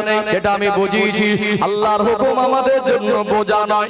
প্রত্যেকটা বাবার মা যদি দায়িত্ববান না হয়, প্রত্যেকটার বাবা মা যদি সচেতন না হয়, তারা তাদের সন্তানদিগকে, ছেলে হোক আর মেয়ে হোক, নামাজ শেখানোর দায়িত্ব যদি না নেয়, গ্রাম করা বক্তা দাওয়াত করবেন, সবথেকে দামি চালের বিরিয়ানি রান্না করবেন, লাইটিং প্যান্ডিং যত সুন্দর করে করেন না কেন, বছরে একবার জলসা দিয়ে গ্রামের মানুষকে সবকে নামাজি বানানো সম্ভব নয়।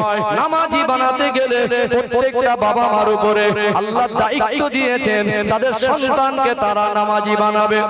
আবারও মনে করিয়ে দেই, আপনারা এই আয়াতগুলো শুনেছেন, এতদিন শুধু শুনে শুনে মুখস্থ করেছেন, একটু বোঝার চেষ্টা করুন। কোরআনুল কারীমের 28 নম্বর পারা 19 নম্বর পৃষ্ঠা, সূরার নাম হলো সূরা আত-তাহরিম, 6 নম্বর আয়াত। আল্লাহ জানিয়ে দিলেন, ইয়া আইয়ুহাল্লাযীনা আমানু কু আনফুসাকুম ওয়া আহলিকুম নারা, হে বিশ্বাসী বান্দা বান্দেরা, আমি আল্লাহ জানিয়ে দিলাম জাহান্নামের আগুন থেকে নিজে বাঁচো, আহল পরিবার বর্গকে বাঁচাও। আল্লাহ এটাই বলেছেন, আমাকে ভালো হতে হবে, নামাজি হতে হবে, ইসলামের পথে প্রতিষ্ঠিত হতে হবে। অর্থাৎ আমি যে জাহান্নাম থেকে বেঁচে যাব, আমার দায়িত্ব শেষ এমন নয়। আল্লাহ আপনাকে সন্তান দিলেন, সন্তানটা আপনার আমানত, আপনার পরিবারটা আপনার আমানত, আপনার দ্বারা আপনার আহাল, আপনার পরিবার, আপনার প্রতিবেশী, আপনার কওম যতটা উপকৃত হতে পারে এই হকগুলো আপনাকে আদায় করতে হবে। বলুন তো দেখি, আজকে আমরা যারা সন্তানের বাবা মা, আমরা আমাদের সন্তানদের কি আমরা কোনোদিন পোশাকের কমি রেখেছি? বাবা যদি অন্ধ হয়, বাবা যদি অসুস্থ হয়, মা যদি বেঁচে থাকে, বাবা চলে গিয়ে এতিমও যদি হয়ে যায়, আমরা আমাদের সন্তানদেরকে পোশাক দিতে পারবো না, পোশাক কিনে দিতে পারছি না, ও বিনা পোশাকে বড় হোক, এরকম কি কোনো চিত্র কোথাও দেখেছেন? আর কোন বাবা মা কি পোশাক দিতে পারবো না এমন কথা বলে? যা লাগবে পোশাক তাছাড়া বেশি দিয়েছে না দেয়?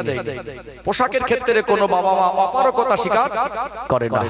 দ্বিতীয় নম্বরে দেখবেন, আমরা বাবা মা, আল্লাহ আমাদের সন্তান দেন, রিজিকের মালিক আল্লাহ, তারপরে সন্তানদের জন্য আমরা ভালো খাবার, তারা যা চায়, তারা যা খেতে চায়, ওটা যদি দিতে না পারি মনে হয় কষ্টে যেন বুকটা ফেটে যাচ্ছে। এটা আমার বাচ্চা খেতে চেয়েছিল, এমন সময় দেখা যায় বাচ্চা যা খেতে পারবে তার থেকে চেপে চেপে খাওয়ানো হয়। কোন বাবা মাকে কি বলতে শুনেছেন, আমি গরিব আমার বাচ্চাকে খেতে দিতে পারবো না? এমন কথা কি কোনো বাবা মা বলে? বলে কি? খাবারের ক্ষেত্রে অপারগতা স্বীকার করিনি, পোশাকের ক্ষেত্রে অপারগতা স্বীকার করিনি। যখন আমাদের বাচ্চা অসুস্থ হয়, চিকিৎসা করাতে পারবো না, মরে যাক, এমন কথা কোনো বাবা মা বলে না। তাদের সাধ্য মতো চিকিৎসার জন্য তাদের পিছনে যথোপযোগী খরচ খরচা করে কি করে না?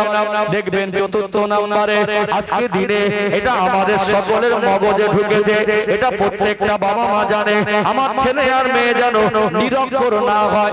আমি হয়তো ছোটবেলায় লেখাপড়া শিখতে পারিনি, কিন্তু আমার সন্তানকে আমি মূর্খ করে রাখবো না, তার মানে যে কোনো মূল্য হোক তাকে লেখাপড়া শেখাতে হবে। বাবা ভ্যান চালিয়ে হলেও কষ্ট পরিশ্রম করে নিজের সন্তানকে ডাক্তার বানাচ্ছে।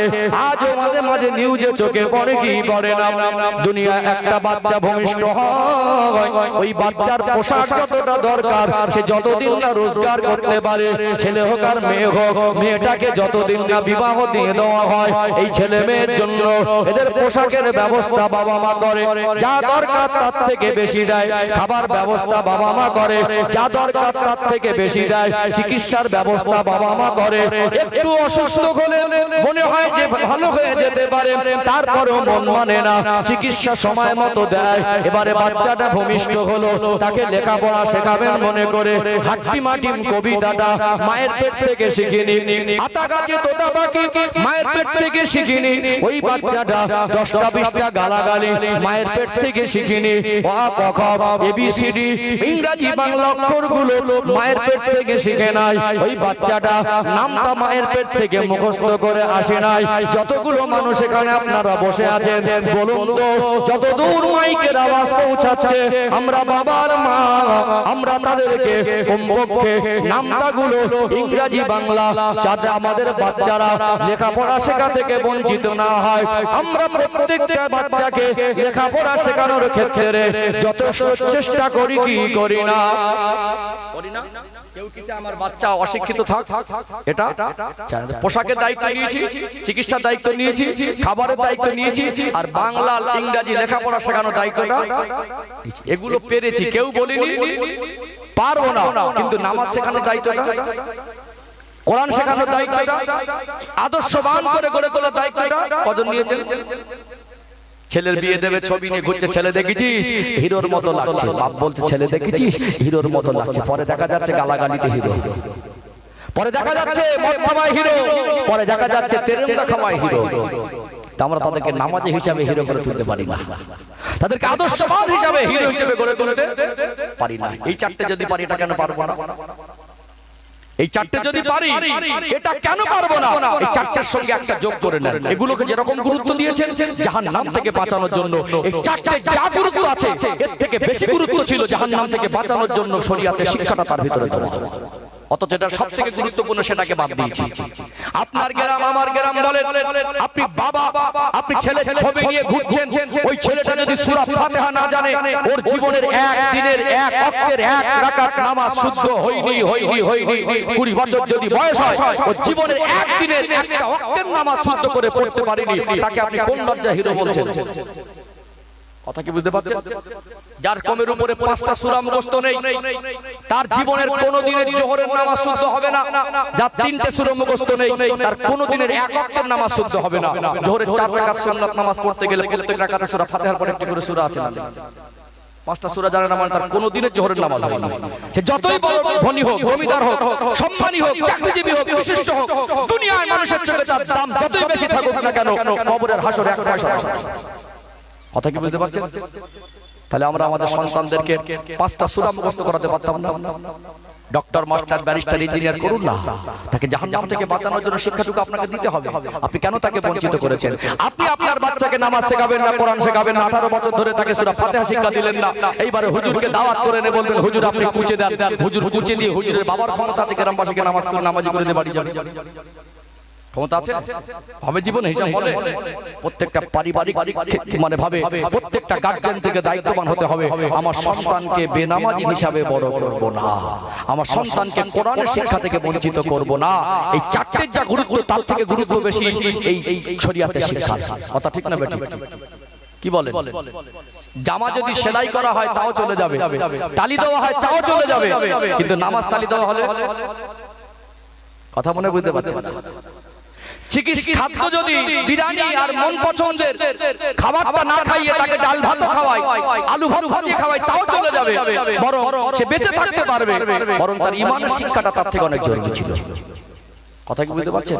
আমরা চিকিৎসা করি, যতই চিকিৎসা করি না কেন, কুল্লু নাফসিন যায়িকাতুল মাউত, মউতের সময় এসে গেলে আল্লাহ তাকে ডাকবেনই ডাকবেন। ফাইদা জা আজালুহুম লা ইস্তাখিরুনা সাআতাম ওয়া লা ইস্তাকদিমুন।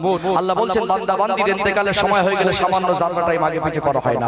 বরং আমরা তাদের চিকিৎসা করিটা করব, অবশ্যই দায়িত্ব, কিন্তু মাঝে মাঝে আমরা চিকিৎসা করেও তাদেরকে বাঁচিয়ে রাখতে পারি। আমরা চিকিৎসা করি সান্ত্বনার জন্য, বাঁচাতে হবে, কিন্তু বাঁচিয়ে রাখার ক্ষমতা আমাদের হাতে নেই।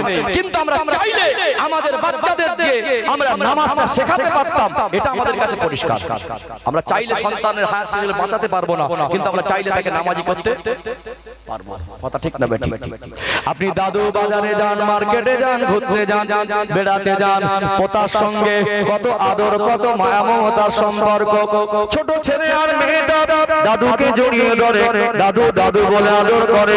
আপনি একটা চকলেট, ক্যাডবেরি, একটা লজেন্স, একটা চিপসের প্যাকেট বাচ্চাদের যে খাবারগুলো নিয়ে ঘরে আসেন, ওই দাদুকে জড়িয়ে ধরতেন, বুকে জড়িয়ে ধরে ঠোঁটে মুখে চুমা খেয়ে বলতেন, দাদু ভাই একবার সূরা ফাতিহা আমি পড়ছি, আমার সঙ্গে তুমি একবার পড়ো।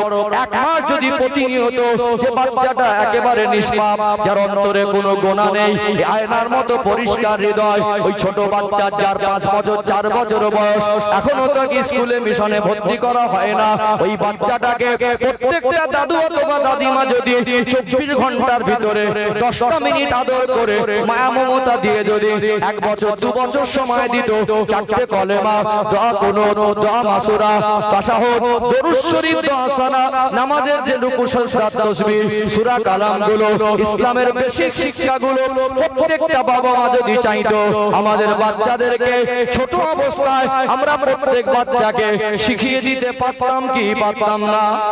পারতাম না? আপনি মা 10 মিনিটের জন্য প্রতিনিয়ত আপনাকে একটা বাচ্চার পিছনে সময় দিতে হবে জাহান্নামের আগুন থেকে বাঁচার জন্য।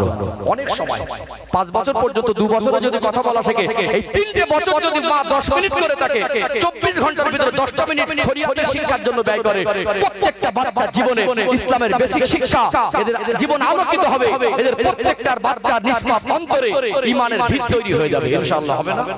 আপনি যদি না পারেন, আপনি বাবা যদি না পারেন, অন্তত যে কোনো মূল্য হোক প্রত্যেকটা মসজিদের ইমাম সাহেব থাকে জাহান্নামের আগুন থেকে বাঁচানোর জন্য তাকে 10টা মিনিটের জন্য হলো একজন ইমামের সোহবতে বসিয়ে দেন। যে কোনো একটা সকালবেলা প্রাইভেট থেকে অতি ভোরে 10 মিনিট না বসাতে পারেন, আসরের পরে বসান, 10টা মিনিট বসাতে হবে। 1 বছর 2 বছর 3 বছর বসিয়ে দেখুন, আপনারা যারা সন্তানের বাবা মা, প্রত্যেকটা বাচ্চার ভিতরে ইসলামের ভিত তৈরি হবে কি হবে না? একবার ভাবেন আমাদের মনুষ্যত্ব কতটা খারাপ হয়ে গেছে।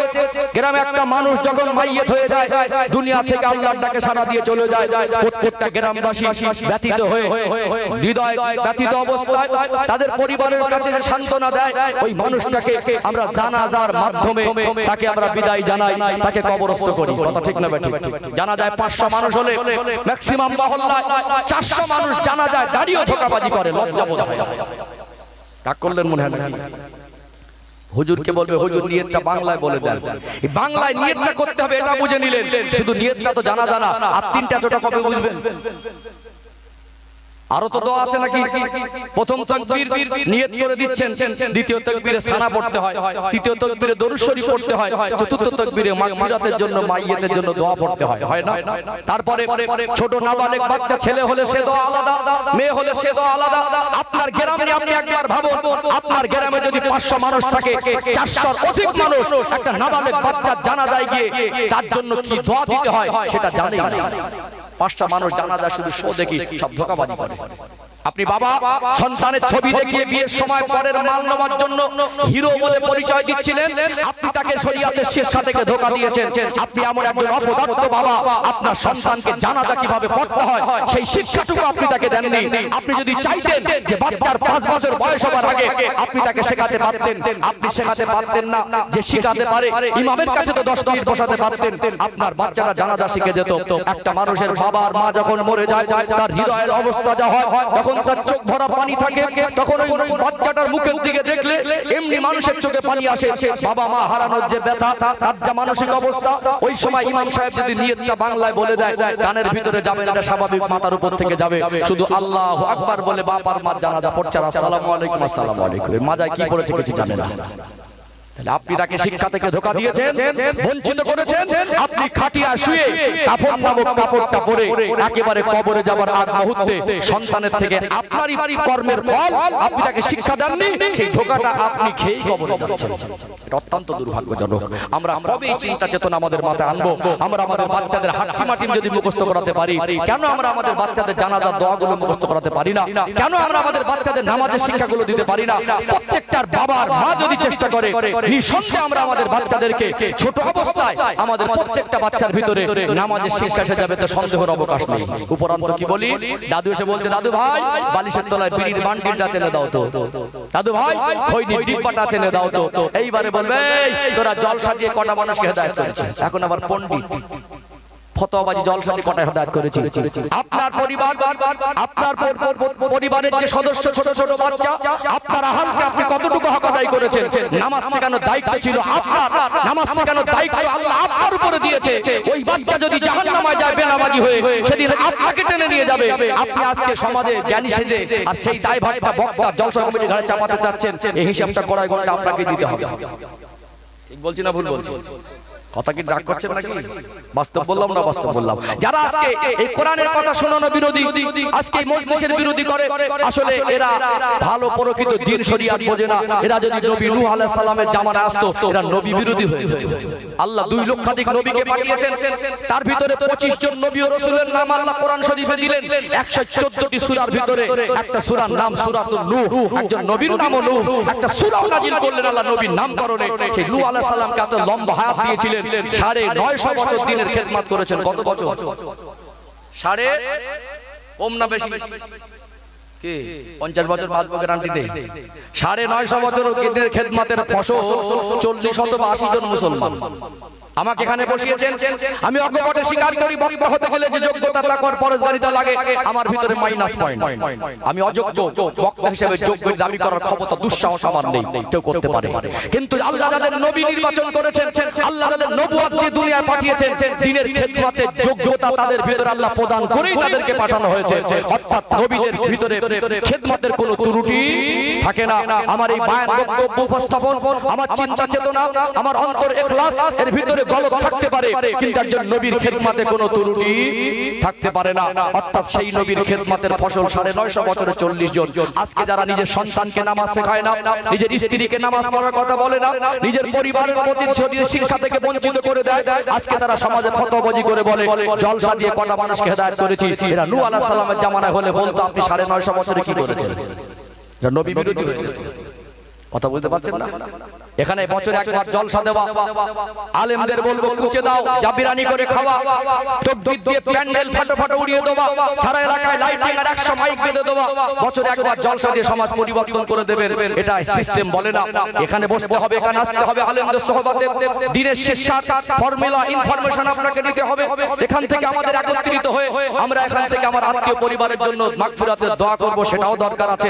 অর্থাৎ এখানে যেমন বছরে বাৎসরিক একবার আসা বসা দরকার আছে, ঠিক তেমনি এখান থেকে আমরা জেনে নেব আমাদের প্রত্যেকের দায়িত্ব পালনে প্রত্যেকে সচেতন হতে হবে। প্রত্যেকটা বাবা মাকে সন্তানকে নামাজ শেখানোর দায়িত্ব কাঁধে উঠে নিতে হবে, নচেত জলসা দিয়ে নামাজি বাড়ানো সম্ভব হবে না। কথা কি বুঝতে পেরেছেন? কথা কি বুঝতে পেরেছেন? সুস্থ হবার ফর্মুলা ডক্টর করে দেয়, ডক্টর হাতে করে সুস্থ করে দেয় না। সম্মানিত ভাইরা, এতটুকু বলি, আমরা এখানে বসে প্রতিজ্ঞাবদ্ধ হই, খাদ্য যদি দিতে পারি, পোশাক যদি দিতে পারি, চিকিৎসা যদি দিতে পারি, এই মনের মধ্যে দৃঢ় নিয়ত আছে আমার সন্তানকে মূর্খ রাখবো না। ছেলেটা স্কুলে না গেলে সবাই বলে এই তো ছেলেটা স্কুলে যাচ্ছে খেয়াল রাখ। এত বড় আমরা ঈমানি দিক থেকে দুর্বল হয়ে পড়েছি, আমরা এতটার নিচে নেমে গেছি। আমার আপনার চতুর্পাশে কত বেনামাজি ঘুরে বেড়ায়, কত মদ্যর ঘুরে বেড়ায়, কত সুদখোর ঘুরে বেড়ায়, কত বেয়াদব ছেলেটাকে কথা কি বলতে পারছেন? রাগ করছেন নাকি? বাস্তব বললাম না বাস্তব বললাম? এই চারটে যদি পারি, একটা পারবো না হিসাব বলে। এই চারটে যদি পারি, শিক্ষা, জেনারেল শিক্ষা, চিকিৎসা, পোশাক আর খাদ্য, এই চারটে যদি পারি, একটা কেন পারবো না? বরং ওই চারটের থেকে এটা সহজ, ওই চারটে থেকে এটা সহজ। ডক্টর হতে গেলে দীর্ঘ লং সময় পড়াশোনা লাগে, কিন্তু একজন নামাজি হতে গেলে তাকে অত সময় লেখাপড়া লাগে। ডাক্তার করতে পারি কিন্তু নামাজি করতে পারি না। আমরা মাধ্যমিক পাস করাতে পারি কিন্তু নামাজি করতে পারি না। এটা কত বড় চরম একটা ব্যর্থতা। অর্থাৎ এখানে সচেতন হতে হবে। আল্লাহ আমাদের প্রত্যেকটা সন্তানের হক আদায় করার তৌফিক দান করেন, বলেন আল্লাহুম্মা আমিন। হীরা টুকরা নিষ্পাপ বাচ্চা জুমার দিন মাকে বলছে মা নামাজ পড়তে যাব, মা সাংসারিক কাজে ব্যস্ত, ছেলেটা গোসল করেছে একা একা, জামাটা গলিয়েছে, বোতামের লেভেল ওলটপালট হয়ে গেছে, ছুটে মসজিদে গেছে। বাচ্চাটা নামাজ কি জিনিস বোঝে না, বাবা ছাড়া দাদু ছাড়া একা মসজিদে যাচ্ছে। এই হীরা টুকরাকে একটু মাজা ঘষা করলে নামাজি সম্ভব হতো না? আল্লাহ তার মনে মধ্যে তার হৃদয়ে নামাজের চেতনা দিয়েছে, নামাজ শেখার মন মানসিকতা দিয়েছে, অথচ আমরা নির্বোধ বাবা মা তাকে নামাজের শিক্ষা থেকে বলছে। ওই বাচ্চাটাকে দাদু উচিত ছিল হাত ধরে পাশে দাঁড় করানো, বাবা উচিত ছিল হাত ধরে পাশে দাঁড় করানো। এখানে 10টা 20টা বাচ্চা এক জায়গায় হলে ও তো অবুঝ, বুঝ নেই, অবশ্যই দুষ্টুমি করবে, এটা স্বাভাবিক, অস্বাভাবিক কিছু না। এইবারে কিন্তু মুসল্লি যেন মসজিদটা বাপের ঘর ঠেলে মেলে উঠে করে মাথা পারি। উচিত ছিল দাদু পাশে দাঁড় করাবে, উচিত ছিল বাবা পাশে দাঁড় করাবে। দাঁড় করালে এই বাচ্চাগুলো এত দুষ্টুমি করার সুযোগ পেত না। তারপরেও যদি দুষ্টুমি করে ফেলে, বাবার পাশে দাঁড়িয়ে অ্যাকশন গ্রহণ করার অধিকার ইসলাম দেয় নাই। আল্লাহর নবী সাল্লাল্লাহু আলাইহি সাল্লাম খুতবা প্রদান করছেন, হযরত ইমাম হাসান হোসেন রাদিয়াল্লাহু আনহুমা ছোট দুটো বাচ্চা সাহাবীদের কাতারে সাবেকে ছোটাছুটি করছেন। নবী মিম্বার থেকে নেমে বাচ্চা দুটো হাত ধরে পাশে দাঁড় করিয়ে পুনরায় খুতবা শুরু করেছেন। অর্থাৎ এখানে বাচ্চা মানুষও বুঝবে, এটা বোঝেই না যেটা মসজিদ, ও বোঝেই না মসজিদে বিয়াদবি করলে গুনাহ হবে। এই বুঝতে এখন তার ভিতরে আসেনি। মসজিদে গিয়ে দেখবে নামাজ পড়ে, মসজিদে গিয়ে দেখবে এখানে 5 বার আসতে হয়, মসজিদে গিয়ে বুঝবে অন্তরিত ইমানের ভিত তৈরি হবে। এখানে আসলে আল্লাহ সন্তুষ্টি অর্জন হয়, এখানে আসলে মানুষের প্রকৃত মানুষ হয়, তার ভিতরে নামাজের মহব্বত তৈরি হবে। আজকে দুষ্টুমি করবে, কাল ওই ছেলেটা পাক্কা নামাজি হবে। ওকে যদি তার দাঁড়িয়ে দেন, মসজিদ থেকে ওকে যদি ভেতর দিয়ে ওকে গলা ধাক্কা দিয়ে বের করে দেন, আগামী দিন নামাজি হবে। ওই জন্য উচিত এই দুষ্টুমি বন্ধ করতে গেলে প্রত্যেকটা গার্জেন তার সন্তানকে পাশে দাঁড় করাবে। ইনশাআল্লাহ পরিবেশ শান্ত হয়ে যাবে। ঈদের দিনে লোক বেশি হয় না, জুমার দিনে লোক বেশি হয়? ঈদের দিনে লোক বেশি হয় না, জুমার দিনে লোক বেশি হয়? যে চেঁচামেচি বাচ্চাদের জুমার দিনে হয়, ঈদের দিনে চেঁচামেচি লেগেছে। মানে ঈদের দিনে কিছু কিছু ভদ্রলোক স্বভাব মানে ওই দিন বোঝে, ওই দিনও বুঝতে শেখে বাচ্চাকে পাশে রাখতে হবে, কিন্তু জুমার দিন আর বুঝতে শেখে না। ঈদের দিন ময়দান ভর্তি এত চেঁচামেচি হয় না, জুমার দিন তার 3 ভাগের 1 ভাগ লোক তাদের চেঁচামেচিতে বাধা হয়ে যায়। তার মানে গার্জেনরা ময়দান খালি, গার্জেন ছাড়া বাচ্চা। আল্লাহ আমাদের বোঝার তৌফিক দান করেন, বলেন আল্লাহুম্মা আমিন। কি বুঝতে পারছেন, রাগ করছেন নাকি? আমি দায়িত্ব পালন করছি। আমি আমার কথায় যদি কারো খারাপ লাগে, আমার যারা কোনো দুঃখ হয় না। বিশ্বাস করুন, আমার মস্তিষ্ক থেকে উঠে গেলেও আমার যারা কষ্ট হয় না। আর আমার মস্তিষ্ক অনেক লোক এসে বসে আমার খুব আনন্দ হয় না। আমি মনে করি আমার সামনে একটাই মানুষ থাক, ও আল্লাহর জন্যই বসুক, আর আমার কথাটা আল্লাহর জন্যকে পৌঁছে দেই, ওটা আমার কাছে বড় মনে হয়। বিশ্বাস করুন, কোন মাসে আমার 18 দিনে 16 দিনে 20 দিনের মধ্যে 16 দিন একটানায় আকাশপথে বিমান সফর। 16 দিন মনে হয় ভালো দামি গাড়ি যাবে না, 16 দিন একটানায় যাতায়াত। আমি ঘুরে ঘুরে দেখেছি এখন রাতগুলো পানির মতো পার হয়ে যায়। দেওরা হাদিস পর্যন্ত একটা মাদ্রাসা 10 বছর শিক্ষা কথা করে, যেখানে মাওলানা পারে হয়। এখন আমি ময়দানে বেরিয়ে দেখেছি, বিশ্বাস করুন আমার কমকে আমি দিনের কথা দরদ দিয়ে বোঝাবো, মানুষ বুঝতে চায় না। মানুষকে যে দেব, ঠিক দেওয়ার মেজাজ থাকলে নেওয়ার মেজাজ নেই। এটা খুব কঠিন জিনিস। এখান থেকে আমরা শুনেই পর্যন্ত শেষ করে দিই, পরিবর্তন হবে কোথা থেকে? এখান থেকে বসে আজকে থেকে প্রতিজ্ঞাবদ্ধ হব যে বাচ্চাদেরকে নামাজের শিক্ষা থেকে বঞ্চিত করব না, শরীয়তের শিক্ষা থেকে বঞ্চিত করব না, কোরআনের শিক্ষা থেকে বঞ্চিত করব না। যে শিক্ষা ছাড়া মানুষের জীবন অন্ধকার, যে শিক্ষা ছাড়া জান্নাতে যাওয়া সম্ভব নয়, যে শিক্ষা ছাড়া রবের নিরামন্দি হতে সম্ভব নয়, যে শিক্ষা ছাড়া ইমানদার হওয়া যায় না, ওই শিক্ষা থেকে আমি আমার সন্তানকে বঞ্চিত করব না। এই প্রতিজ্ঞাবদ্ধ হয়ে আজ থেকে আমল শুরু করুন। ইনশাআল্লাহ আপনাদের সমাজ এক বছরে পরিবর্তন দেখবে। কিন্তু আমি বলে দিই কি হবে, এখান থেকে সুন্দরপাল থেকে বের করে দিই বাড়ি যাবে না। এটাই তো কষ্ট, এটাই তো কষ্ট। এখন মাঝে মাঝে মনে হয় ওয়াজ করে মানুষ কি পেল, কি দিলাম মানুষকে, মানুষ বুঝেও বোঝার মানে বুঝেও বুঝতে চায় না। এটা অত্যন্ত দুঃখজনক। এখানে বসে প্রতিজ্ঞাবদ্ধ হয়ে বাড়ি যান, সারা রাত ধরে জলসা শোনার দরকার নেই। আমি মাঝে মাঝে বলি, কেন আমাকে রাত কেন সময় পাচ্ছে? একটা বক্তা দাওয়াত করুন, একটা বক্তা এত হরেন বলার দরকার নেই, দুটো বক্স লাগিয়ে দেন, একজন বক্তা সোহবতে মনের কান দিয়ে শুনে ওই কথাগুলো এক বছর আমল করুন, শেষ করতে পারবেন না। ঠিক বলছি না ভুল বলছি? সারা রাত